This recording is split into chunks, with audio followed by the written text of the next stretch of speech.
For 20 years, her name was Mom. Now, at 46, with the last child settled in college, the silence in the house is deafening. She spent 2 decades mastering the art of raising children, only to realize she completely forgot how to be an independent adult. She desperately needs to rediscover the woman she was before motherhood and build a second act, or risk becoming irrelevant to herself and her husband. But the transition is brutal. Simple. Tasks become overwhelming failures, and she finds herself paralyzed by choices, unable to function outside the defined parameters of parenting. If she doesn't learn how to value herself beyond her children's needs, the emptiness will not just destroy her peace, but also the marriage that has survived purely on routine. I'm 46. I've said that number out loud 100 times since my youngest left for college 3 weeks ago, trying to make it feel like an age, not a sentence. 46 is supposed to be the start of the second act, the freedom stage, the time to finally book that trip or take that class. Everyone told me this part was coming, the part where the house gets quiet. No one told me the quiet would feel like a vacuum, sucking the air out of the rooms I spent 20 years filling. The hardest part is 4:15 p.m. For 2 decades, that time was a hard border.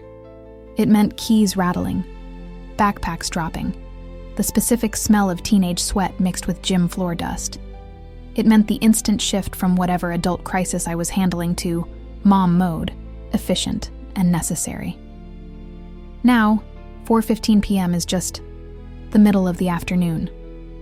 The light changes, the traffic outside slows down, and nothing happens.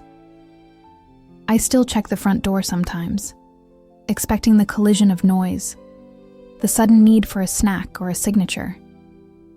The habit is so deeply wired it feels physical, like phantom limb syndrome. I walked into the laundry room yesterday and found a stray baseball sock crumpled under the dryer. It was stiff with mud and grass. Instead of throwing it in the hamper, I stood there holding it. It was small, cheap, disposable. But it was proof. Proof that I wasn't making it up. That this life, the hectic, demanding, necessary life, had actually happened. The silence is relentless, but the exhaustion is worse. It's a different kind of tired than the sleep deprivation of their infancy or the late-night stress of college applications. This is a moral fatigue. I spent all my energy running the engine, optimizing the system, making sure 3 other lives were successfully launched. The launch was successful. They are doing fine. Better than fine. And now the engine has nothing left to pull. I am sitting in the cab, the transmission, grinding to a halt, and I realize I don't know the destination anymore. I tried doing the things they tell you to do, decluttering. I tackled the garage, the fortress of forgotten toys and sports gear. It didn't feel cathartic. It felt like erasing evidence. I found an old portfolio from before I had kids, before I was married, back when I thought I was going to be an architect. The sketches were messy, ambitious, full of sharp angles and impossible designs. I don't recognize the handwriting. I don't recognize the ambition. It's like reading the diary of a completely different person who happened to share my name 25 years ago.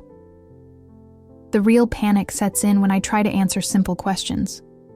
What do I want for dinner? I only know how to cook for 4. What movie do I want to watch? I only know what they vetoed. What color should I paint the spare room? It was always just the spare room, the crisis overflow zone, the last-minute study hall. Now it's just empty space, and the choice is paralyzing. I am 46, and I have mastered the art of being secondary. My entire identity was a supporting role, and I played it well enough to win an Oscar. But now the curtain is down, the lead actors have gone home, and I am standing alone on a dark stage, clutching a meaningless trophy, wondering what my character's name was supposed to be. The world outside sees freedom. They see late mornings, disposable income, and the chance to reinvent. I see a terrifying blank slate. Reinvention implies you know what you're trying to build. I don't. I look in the mirror and see a competent, slightly tired woman who knows everything about the NCAA tournament bracket and nothing about what she actually enjoys doing alone on a Tuesday afternoon. The hardest truth of the empty nest isn't the missing laughter. It's the sudden, cold realization that I evaporated into the role. I am not grieving my children leaving. I am grieving the person I ceased to be when they arrived. And I have no map back to her. None at all. The silence is heavy. It doesn't just fill the rooms, it pushes the air out. Before, the house noise was a dense, protective blanket. Slamming doors, the low rumble of a PlayStation, the constant scraping sound of someone looking for a snack. Now, the quiet exposes the cheap materials of the structure, the flaws in the plaster, the faint, high whine of the refrigerator running endlessly for no one. I walk past their closed doors. I don't open them anymore. That first month, I used to stand there, inhaling the stale air that smelled faintly of teenage sweat and old desperation, trying to recall the exact pitch of their arguments. I stopped because nostalgia became toxic.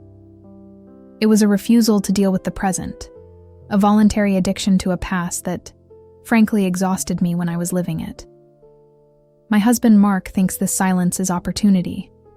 He's already bought a set of golf clubs he will use 3 times and a subscription to a travel magazine. He's buzzing with plans for Chapter 2. He views our situation like a successful venture capitalist, winding up one company and pivoting immediately to the next promising startup. He doesn't understand that the reason he has a Chapter 2 ready to go is that he never stopped reading Chapter 1. His life stayed vertical. Work, gym, friends, hobbies. The kids were a beautiful, vital, horizontal addition to his existing structure. For me, the kids were the structure. When they left, everything that held the walls up simply moved out with them. Mark asks, "What do you want to do first? We could go back to Italy. Remember that little trattoria?" I just stare at him. He sees a woman who is hesitant. I know I look like a woman who has forgotten how to speak. I want to scream at him. I don't know who I am in this trattoria. I don't know if I like pasta anymore. I don't know if I even like him when the buffer of parental duty is gone. But I smile and say, maybe next month. I just need to catch up on laundry. Which is a lie, because the laundry baskets are empty. The emotional exhaustion that defined motherhood, the logistics, the endless anticipating of needs, the constant state of low-grade anxiety, is gone. But it has been replaced by a deeper, more corrosive fatigue, the exhaustion of having nothing to aim at. I am 46 years old. Statistically, I have many active years left. But every morning, I wake up, and the first thought isn't, what can I achieve today? It's, what can I efficiently ignore today? Society tells women like me that this is the grand payoff, that after 20 years of sacrifice, you finally get your time back. They sell us glossy images of women taking pottery classes, traveling solo, or launching consulting firms based on their forgotten business degrees. But those things require drive. They require curiosity. And I am dangerously low on both. A hobby implies a residual self that needs enrichment. I don't need enrichment. I need resurrection. I look at the pottery wheel and think, that's lovely, but who is the I that enjoys shaping clay? I can't answer the question because I was defined by scarcity. Scarcity of time, scarcity of sleep, scarcity of attention. Now that time is abundant, I am paralyzed. It's the quiet shame of the empty nest, realizing that for 2 decades, your greatest fear wasn't failing your children, but failing the idea of yourself as the perfect, self-sacrificing mother. And now that the job has ended, you realize you have no secondary function. I tried to write. I always used to say I'd write a novel when the kids were grown. I sat at the kitchen table with my laptop, the screen bright and demanding. I stared at the blinking cursor, waiting for the suppressed voice of my younger self to emerge. The clever, ambitious girl who wrote poetry in college. Nothing came. The years of simplifying my language, of using short, imperative sentences, "Did you do your homework? Brush your teeth now," had stripped me of complexity. My internal monologue was gone, replaced by a permanent, administrative checklist. I had optimized my brain for scheduling, not for storytelling. I closed the laptop and the silence rushed back in, mocking the attempt. I realized then that the map back to my former self wasn't just lost, it was outdated. She was a girl operating in a pre-internet world, before this specific kind of exhaustion existed, before 20 years of daily, total immersion parenting had chemically altered my capacity for individual thought. The real terror is that the person I am grieving, the vibrant, independent woman I used to be, might not even be someone I would recognize, or even like, today. She lived on adrenaline and potential. I live on tepid coffee and institutional memory. So I sit on the couch, surrounded by the expensive quiet, and I practice the only skill I have left: stillness. I wait for an internal voice to tell me where to go, but all I hear is the constant low hum of the universe reminding me that I am 46, and I am starting from zero, with nothing but a well-stocked pantry and a profound sense of uselessness.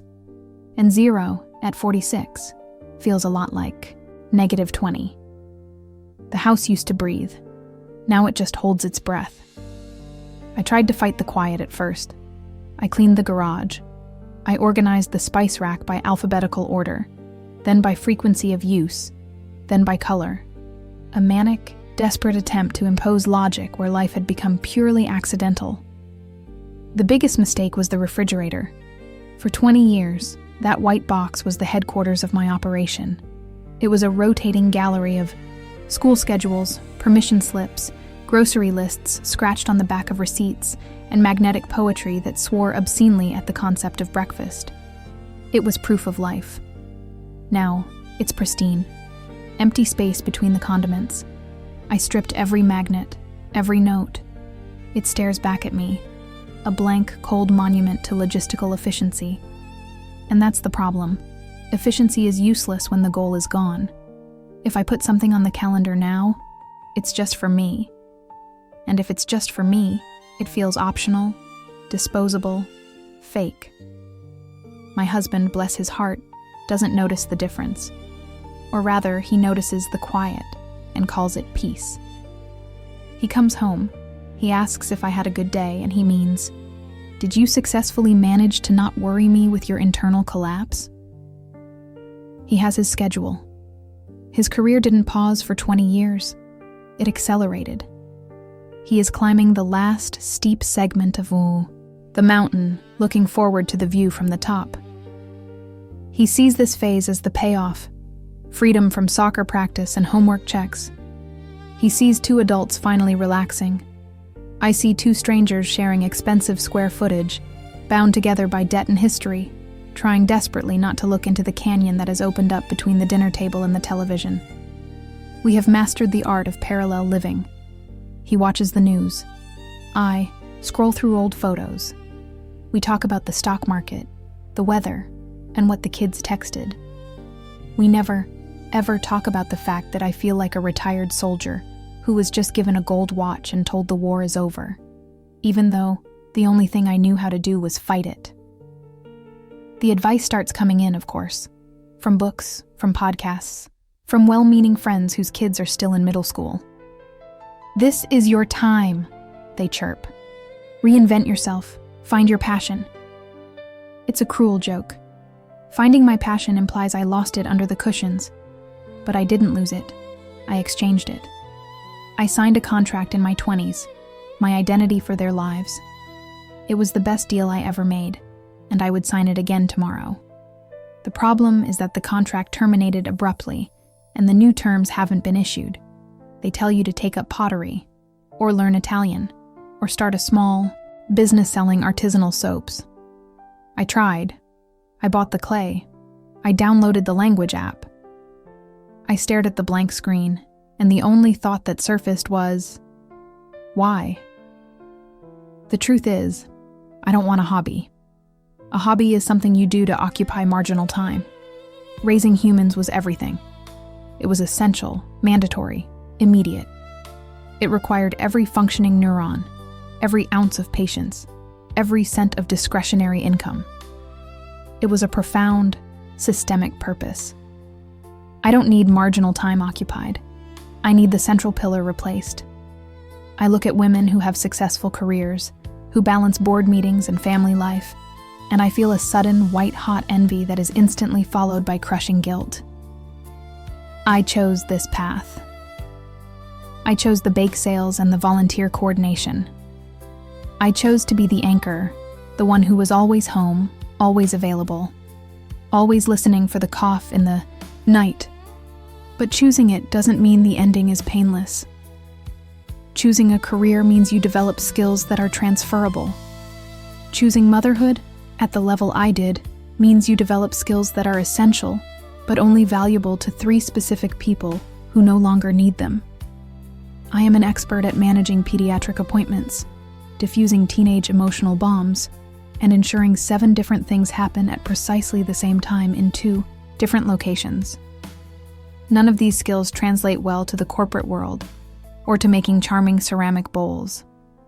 So I return to the couch. Stillness. It's not meditation. It's exhaustion masquerading as contemplation. I am waiting for the internal clock to restart, but it seems to have run out of batteries. I am 46, sitting in the hollow echo of a very full life, realizing that the only thing more frightening than being needed desperately is being needed not at all. And the silence? It doesn't just rest around me. It presses in, heavy and physical, demanding an answer to the question I keep avoiding. If I am not their mother, who am I supposed to be? And more terrifyingly, is there anyone left inside who knows how to figure that out? The silence demanded an answer, but all I could offer was frantic activity. I started trying to patch the hole with things. I painted the bathroom a day, color I hated, immediately painted it back. I bought a complicated French cookbook and ruined 3 perfectly good chickens attempting recipes that required 3 hours of silent concentration I didn't possess. I enrolled in an online course about sustainable gardening, even though our backyard is 90% concrete. It was the performance of being busy, a desperate attempt to show the empty rooms that I was still relevant, still building something. But the tools felt wrong in my hands.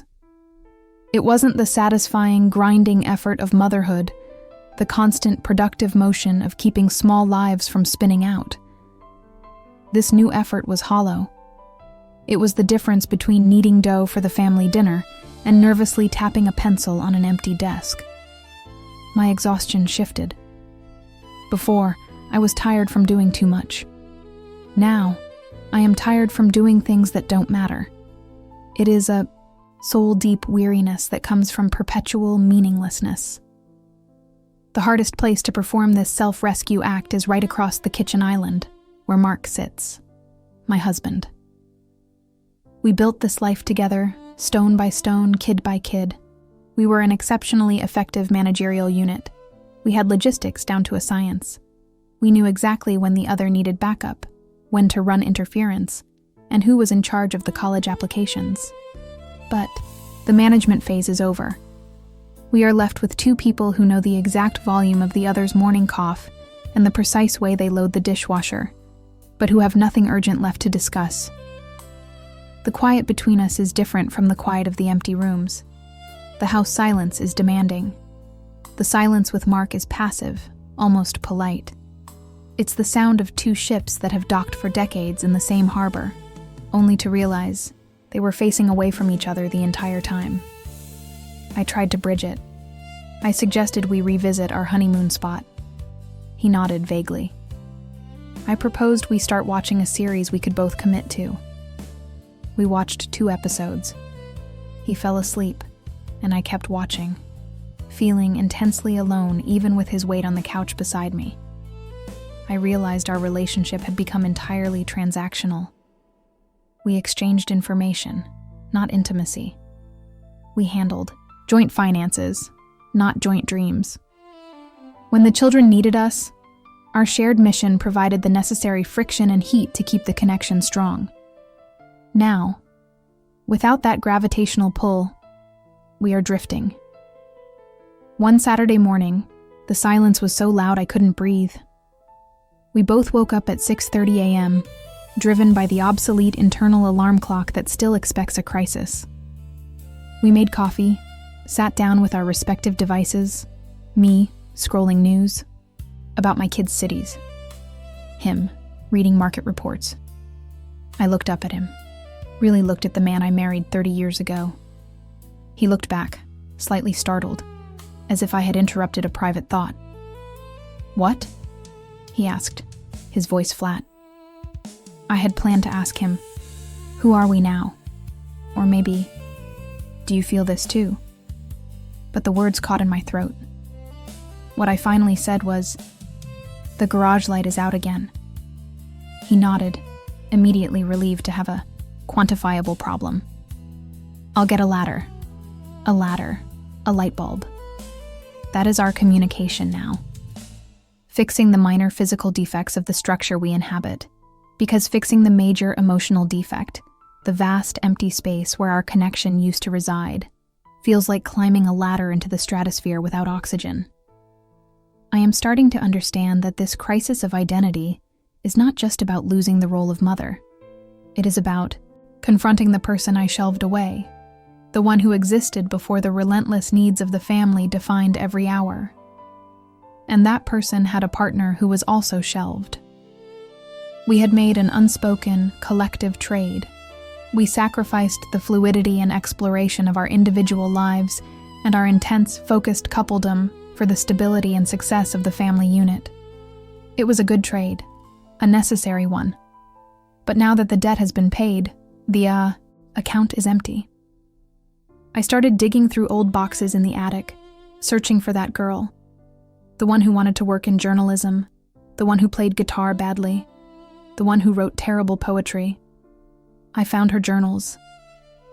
I sat on the dusty floor, the sunlight filtering through the attic window, reading the passionate, messy ambition of a 20-year-old who knew exactly what she wanted. It was like reading fiction. A fascinating, slightly naive character I barely recognized. She was fierce, but lacked perspective. I am experienced, but lack fire. I closed the journal, not with nostalgia, but with a paralyzing sense of dislocation. I couldn't just step back into her shoes. They no longer fit. The woman reading the journal had calluses in places the young girl never imagined. The challenge wasn't rediscovering the old self. The challenge was integrating the mother, the caretaker, the organizer, the rock, with whatever was supposed to come next. And the biggest fear, that Mark and I would look at the integrated new versions of each other and realize we were strangers sharing a mortgage. We are standing on opposite sides of a fault line, waiting to see which direction the ground shifts, and whether we will drift further apart or finally fall back into the same space. But we are too afraid to move first. We didn't have explosive fights. That would be easier.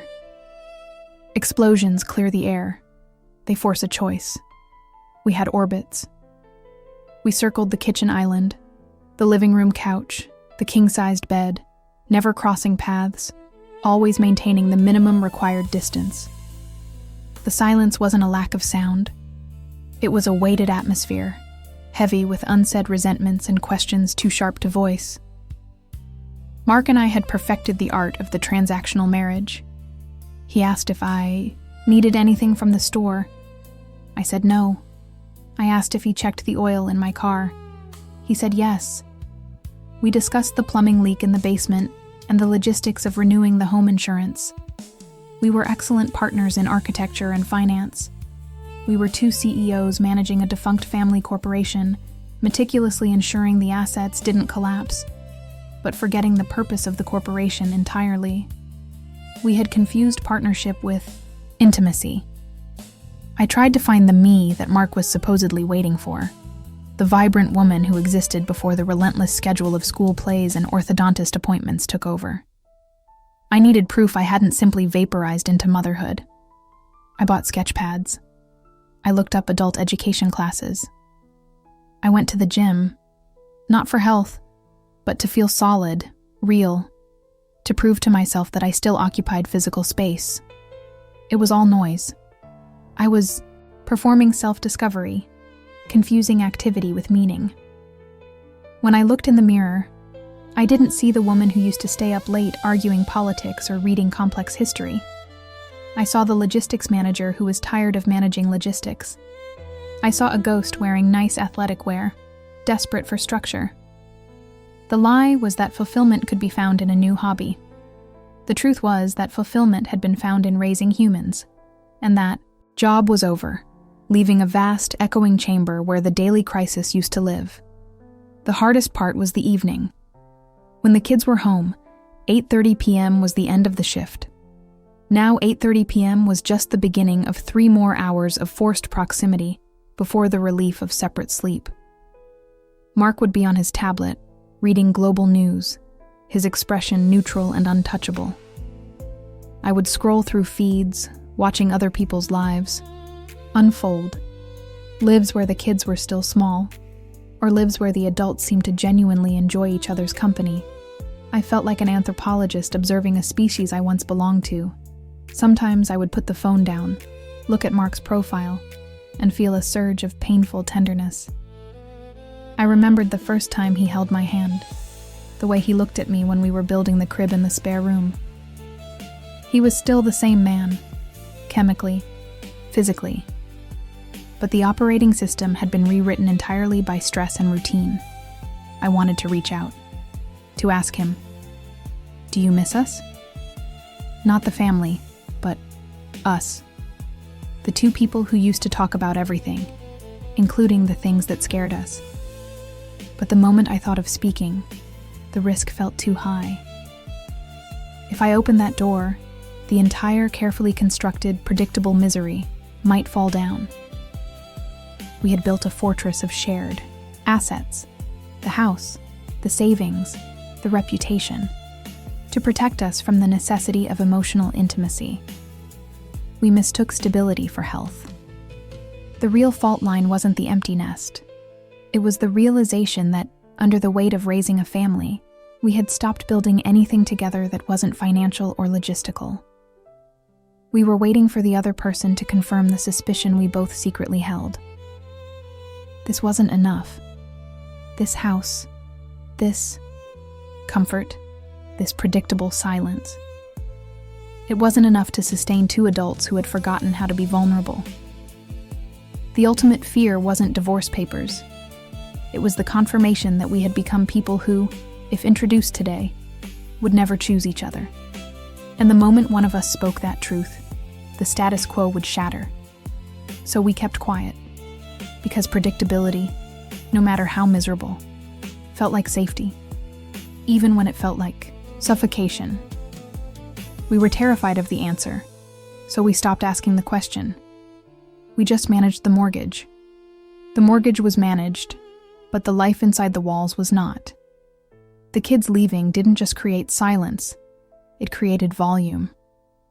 The house amplified every unanswered question, every unspoken resentment, every creak in the floorboards that used to be drowned out by slamming doors and teenage laughter. The absence wasn't passive. It was active, demanding attention. For 23 years, my calendar had been a battlefield map. Dentist appointments, parent-teacher conferences, soccer practice, college application deadlines. I was the chief logistics officer of our domestic life.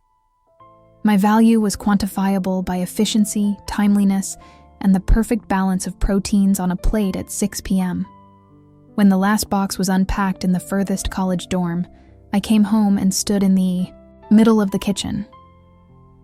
The kitchen, which had been the nexus of my entire adult life, suddenly felt like an abandoned command center, The whiteboard was clean. No notes, no reminders, no frantic grocery lists. I wasn't grieving an absence. I was grieving unemployment. I was 46 years old, and I had just been laid off from the only job I truly excelled at. The performance review was simple. Mission accomplished. Kids launched. Now what? The what now was a vacuum. I looked at the shelf where I kept the old photo albums. Who was that woman before the kids? She liked to read serious books. She painted terrible landscapes. She stayed up late talking about politics. She was loud, opinionated, and independent. She was the person my husband had fallen in love with. I couldn't find her. She wasn't just dormant. She had been dismantled piece by piece and recycled into carpooling schedules and emergency room runs. Everything that made me had been converted into fuel for them. The immediate reaction was pure panic masquerading as productivity. I cleaned the garage, twice. I reorganized the pantry until the labels faced forward like tiny obedient soldiers. I signed up for a pottery class. I even tried those Find Your Passion online quizzes. They were useless. They asked me what I enjoyed doing, and the only honest answer was, I enjoy ensuring my children thrive. That was the central organizing principle. Without it, the compass spun wildly. My husband was handling his own version of this crisis, though his manifested differently. He buried himself deeper in work, treating the office like a bunker. He came home late, exhausted, and retreated to the TV, navigating the channels with the focus of a deep-sea diver, avoiding the pressure of the surface. We were sharing the same house, sleeping in the same bed, but we were fundamentally alone together, two people mourning the structure that had kept them relevant. One night, I walked into the bathroom and caught my reflection in the unforgiving glare of the vanity light. I studied the deep lines around my eyes, not wrinkles of age, but etchings of 20 years of interrupted sleep and hypervigilance. I looked tired, not beautifully mature, just tired. I realized I hadn't made a significant decision that only benefited me in over 2 decades. Everything was filtered through the lens of family equilibrium. Should I take that job? No, the commute interferes with pickup. Should I spend money on that trip? No, we need to save for tuition. I had systematically erased my own wants until they were no longer wants, just echoes. And that was the danger. The silence allowed the echo to become deafening. The real discovery wasn't that the kids were gone. It was that the roles we had adopted were the only things holding the marriage together. We weren't a couple. We were co-managers of a human resources project. Now that the project was complete, the management structure was obsolete. What do you say to the person across the dinner table when you realize you no longer share a common purpose, only a shared address and a complex financial portfolio? We avoided eye contact during meals, talking only about politics or the weather, topics guaranteed to be safe and sterile. The conversation never touched the core reality. We are strangers who know too much about each other's financial habits. The ultimate terror wasn't the past, the exhaustion, the lost identity. It was the future. We had decades ahead of us. Decades that looked entirely blank, unstructured, and devoid of the urgent, necessary chaos that had defined our purpose. We weren't living our lives anymore. We were just waiting for time to pass, hoping that something, a new hobby, a grandbaby, a sudden shared illness, would come along and give us permission to care about something again, even if it wasn't each other. But waiting felt like slow suffocation, and I knew, deep down, that waiting wasn't an answer. It was just a delay tactic before the final brutal confrontation with the truth. You have to choose to build a life, or you choose to watch it disappear. I had stopped building years ago. Now, the foundation was crumbling. I stopped looking for a grand revelation. Life after 45 doesn't give you lightning strikes. It gives you the slow, grinding sound of your own clock ticking, demanding attention. The realization that I had stopped building wasn't a sudden shock. It was the quiet despair of waking up. Every single morning, in a structure I hadn't designed for myself. The kids leaving wasn't the cause of the collapse. It was just the noise dampener being removed. Now, the silence was deafening, and I could finally hear the supports groan. I knew the difference between waiting and deciding. Waiting was easy because it required zero risk. Deciding meant choosing a path, and every viable path looked like it required setting fire to the familiar landscape. It meant admitting, out loud, that the last 2 decades hadn't just been a success story in parenting, but also a slow, deliberate act of personal erasure. The first step was the hardest, because it felt utterly self-centered. I had to figure out what I genuinely liked that didn't involve coordinating logistics or signing permission slips. I was 46 years old, and I didn't know my own favorite color if it wasn't the color of the sports team the kids were playing for that season. I started small. I bought a coffee maker, an expensive one, not because we needed it. The cheap one worked fine, but because I wanted the ritual. I started reading serious books again, the kind that required concentration, not just skimming headlines while standing over the dishwasher. My husband barely noticed. He was still waiting for the next logistical crisis to define his day too. His denial was quieter than mine had been, but just as sturdy. This quiet personal excavation felt like an affair. I was cheating on the identity of mom with the ghost of the person I used to be. Every time I spent an hour painting or writing something that would never be shown to anyone, a little voice screamed that I was being irresponsible, self-indulgent. That voice was the old programming. I had to learn to ignore it, treating that guilt like background static. The marriage, of course, was the final locked door. We were roommates sharing a mortgage and a deep history, but zero present connection. Our conversations revolved around property taxes and the kids' student loan payments. We had mastered the art of companionable silence, which is just polite terminology for mutual emotional abandonment. I knew I couldn't drag him into my reconstruction project. I couldn't force him to look at the wreckage of his identity. I could only decide what my perimeter was going to be. The confrontation didn't happen with a dramatic fight. It happened with a calm statement on a Tuesday evening. I told him I needed space. Not divorce, not yet, but I needed the spare bedroom. And I needed to spend evenings doing things I chose, not just sitting side by side watching cable news until we fell asleep. His reaction was exactly what I dreaded. Confusion, then a wounded silence. "What's wrong? Are you okay?"